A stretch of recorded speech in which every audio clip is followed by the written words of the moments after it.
presents Major League Baseball Magazine.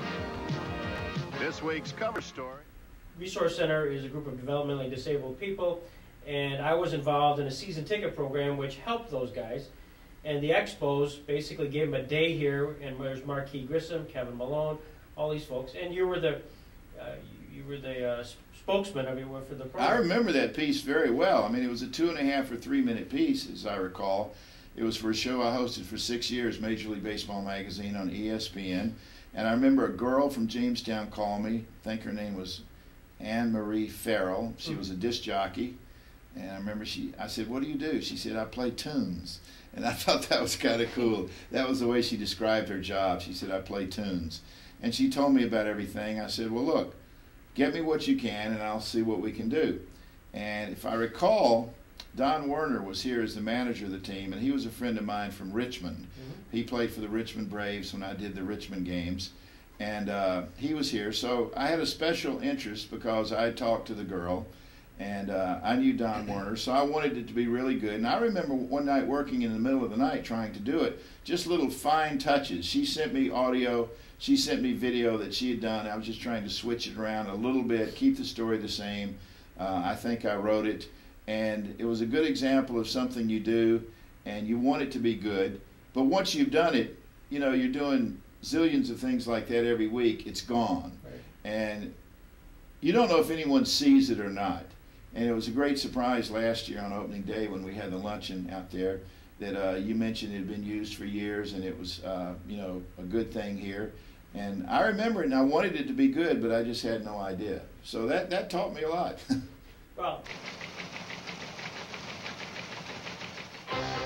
Jamestown, New York, home of the Jamestown Expos of the Class A New York Penn League, a team that finished the season in first place on the field and in season ticket sales, thanks to a unique partnership with its season ticket agent, the Resource Center. Ready, set, go! The Resource Center for people with mental and physical disabilities was rewarded on this special day as the Expos put on a long-awaited training clinic. These are the kind of baseballs that we use when we play games, and also the kind of baseballs that they use in the major leagues.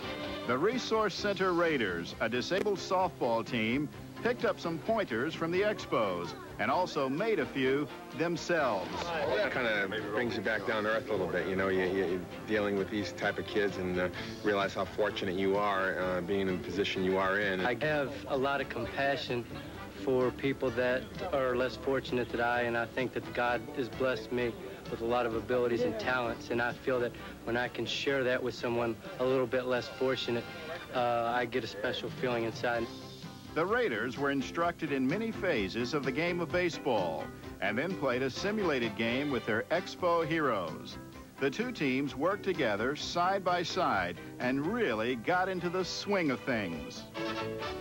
I had a good time. There was a couple guys on the resource team that I got to be friends with. One old guy looked like George Burns named Nate.